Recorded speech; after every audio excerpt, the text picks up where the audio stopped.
स्वागत है हमारे चैनल एजुकिरण में।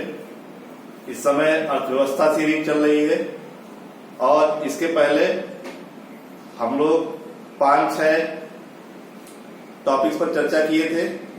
उसी के आगे हम लोग इसी कड़ी में वित्त आयोग के बारे में पढ़ेंगे। वित्त आयोग जो कि अर्थव्यवस्था के दृष्टि से बहुत महत्वपूर्ण माना जाता है और इससे काफी प्रश्न कई एग्जामों में सीधे सीधे पूछ लिए जाते हैं। तो आइए देखते हैं हम लोग वित्त आयोग के बारे में। सबसे पहले वित्त आयोग के बारे में सबसे पहले ये जानिए कि वित्त आयोग जो है हमारा, इसका उल्लेख मिलता है हमारे संविधान के अनुच्छेद 280 और 281 में। इसका उल्लेख संविधान के अनुच्छेद 280 और 281 में किया गया है। इसका स्थापना किया गया था 22 नवंबर 1951 को। स्थापना 22 नवंबर 1951 को किया गया था। साथ ही साथ इसके बारे में अन्य चीजें जानते हैं हम लोग। इस आयोग का गठन प्रत्येक 5 वर्ष या उसके पहले राष्ट्रपति द्वारा किया जा सकता है। याद रखिएगा, वित्त आयोग का जो गठन होता है ये हमेशा राष्ट्रपति के द्वारा किया जाता है। और कब किया जाता है?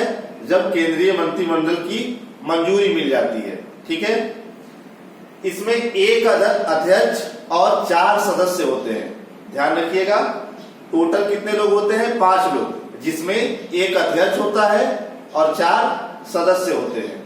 4 सदस्यों में जो 2 सदस्य होते हैं वो होते हैं पूर्णकालिक और 2 सदस्य जो होते हैं उनको हम लोग बोलते हैं अंशकालिक। ठीक है। इस प्रकार से वित्त आयोग की जो व्यवस्था है 5 व्यक्तियों द्वारा देखा जाता है, जिसमें एक अध्यक्ष और 4 सदस्य होते हैं। ठीक है। इसके बाद इनके बारे में कुछ और चीजें जानते हैं हम लोग। अध्यक्ष को कैबिनेट मंत्री और सदस्यों को राज्य मंत्री का दर्जा प्राप्त होता है। इस बात को ध्यान रखिएगा, जो वित्त आयोग का अध्यक्ष होता है उसे कैबिनेट मिनिस्टर का दर्जा प्राप्त होता है और उसके साथ जो अन्य 4 सदस्य होते हैं उन्हें राज्य मंत्री का दर्जा दिया जाता है। ठीक है। सदस्यों को अर्थशास्त्र, वित्तीय व्यवस्था व लेखा का अनुभव होना चाहिए। सिंपल सी बात है, वित्त आयोग का सदस्य बन रहे हैं तो हमें राजस्व, लेखा और अर्थशास्त्र के विषय में जानकारी होना अनिवार्य है। ठीक है। और अध्यक्ष को सार्वजनिक जीवन का अनुभव होना चाहिए। ठीक है। उसके लिए ये सब अनिवार्य नहीं है। साथ ही साथ इसका जो एक सदस्य होता है उसके अंदर हाई कोर्ट के न्यायाधीश बनने की अर्हता होनी चाहिए।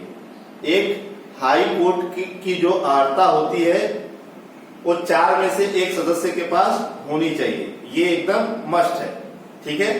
तो इसके आगे हम लोग देखते हैं कि वित्त आयोग के दायित्वों का निर्वहन। ठीक है। वित्त आयोग किन किन दायित्वों का निर्वहन करता है? तो पहला काम है केंद्र एवं राज्य के मध्य विभाजनीय करों का बंटवारा। हम लोग कई करों के बारे में पढ़ते हैं,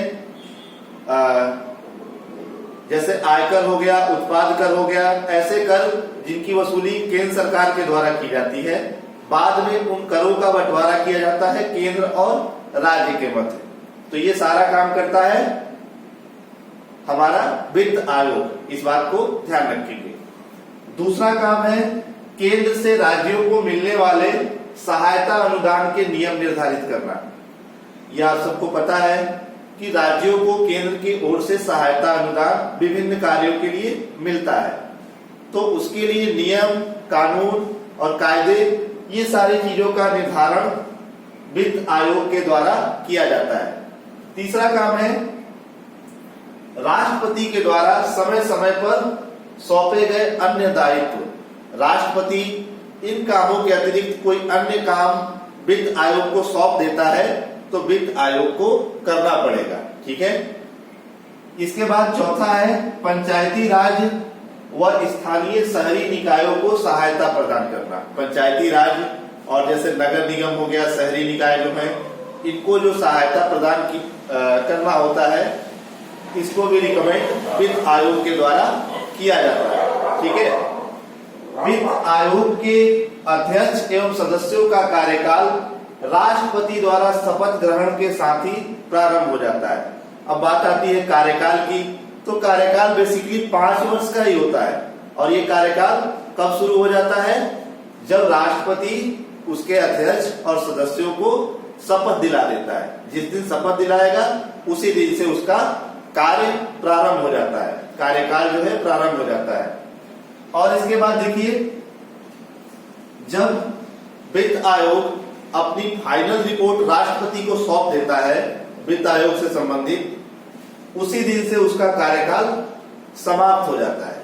ठीक है, तो इस बात को ध्यान रखेंगे, राष्ट्रपति के द्वारा जब अध्यक्ष एवं सदस्यों को शपथ दिलाया जाता है उसी दिन से कार्यकाल शुरू हो जाता है। और वित्त आयोग जो अपनी अंतिम रिपोर्ट राष्ट्रपति को सौंपता है उसी दिन उसका कार्यकाल समाप्त हो जाता है। ठीक है, इसके बाद देखिए, आयोग की सिफारिशें राष्ट्रपति वित्त मंत्री द्वारा संसद में रखवाते हैं।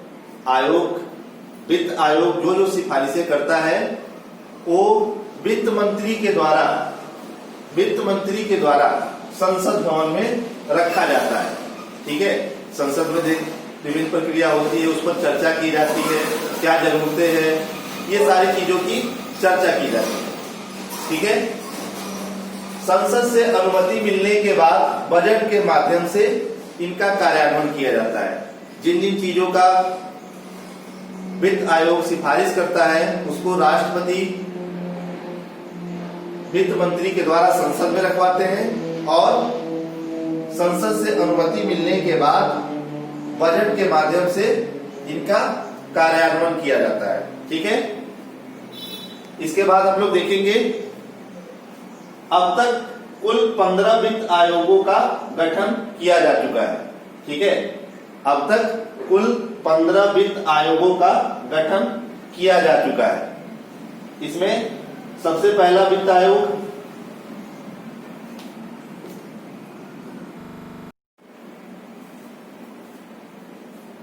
अब इसके आगे देखेंगे हम लोग, पहला वित्त आयोग। अब तक कुल 15 वित्त आयोगों का गठन किया जा चुका है, जिसमें सबसे पहला वित्त आयोग जो था ये 1951 में गठित हुआ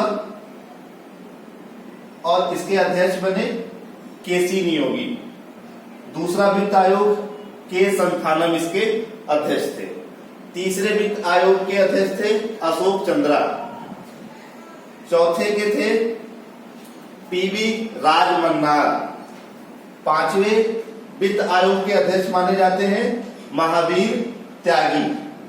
छठे का ब्रह्मानंद रेड्डी। सातवें वित्त आयोग का अध्यक्ष जेम्स सैलेंट को माना जाता है। आठवें वित्त आयोग वाईबी चौहान इसके अध्यक्ष थे। इसके बाद इसके आगे देखेंगे, नवा वित्त आयोग जो था इसके अध्यक्ष थे एनकेपी साल्वे और 10वें का थे केसी पंत। 11वें वित्त आयोग के अध्यक्ष थे एएम खुसरो। 11वें का एएम खुसरो, 12वें का सी रंगराजन। ठीक है, 13वें का थे विजय केलकर। 13वें वित्त आयोग का अध्यक्ष विजय केलकर को माना जाता है और 14वें वित्त आयोग का अध्यक्ष वाईबी रेड्डी थे। ठीक, और जो अभी वर्तमान समय में चल रहा है 15वां वित्त आयोग, ये अक्सर परीक्षाओं में पूछ लिया जाता है, इस बात को ध्यान रखिएगा। 15वें वित्त आयोग जो वर्तमान में चल रहा है इसके अध्यक्ष है श्री एनके सिंह जी। ठीक है, इस बात को ध्यान रखिएगा। जो 14वां वित्त आयोग है इसकी जो कार्यों का सिफारिश किया गया है उसका कार्यकाल 2019 तक रहेगा, लेकिन 22 नवंबर 2017 को ही 15वें वित्त आयोग का गठन कर दिया गया है। ठीक है, और इसके अध्यक्ष है एनके सिंह। ठीक है, और इसका कार्यकाल जो है 2020 से 2025 तक निर्धारित किया गया है। अब हम लोगों ने देखा था ऊपर कि वित्त आयोग में 4 सदस्य और 1 अध्यक्ष होता है। 4 सदस्यों के तो बारे में हम लोगों ने नहीं पढ़ा, अध्यक्ष को हम लोग जरूर पढ़े कि इसके अध्यक्ष जो है एनके सिंह है। आइए हम लोग देखते हैं जो बाकी 4 सदस्य बच गए हैं। तो सबसे पहले सदस्य है शक्तिकांत दास, और दूसरे सदस्य है डॉक्टर अनूप सिंह, और तीसरे हैं अशोक लाहिड़ी, डॉक्टर अशोक लाहिड़ी, और चौथे डॉक्टर रमेश चंद्रा।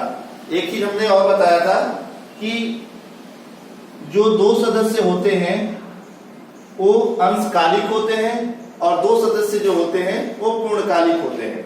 तो ये ऊपर के 2 सदस्य जो हैं ये पूर्णकालिक है और नीचे के जो 2 सदस्य हैं ये अंशकालिक है। ठीक है, अब हम लोग इसके आगे किसी अन्य टॉपिक पर चर्चा करेंगे। आज का हमारा वीडियो कैसा लगा आप हमें अपने कमेंट बॉक्स में सुझाव जरूर दें। ठीक है, और हमारे चैनल को ज्यादा से ज्यादा शेयर करें तथा सब्सक्राइब करें ताकि अन्य लोगों के पास हमारा ये वीडियो पहुंच सके। आपका दिन शुभ हो। धन्यवाद।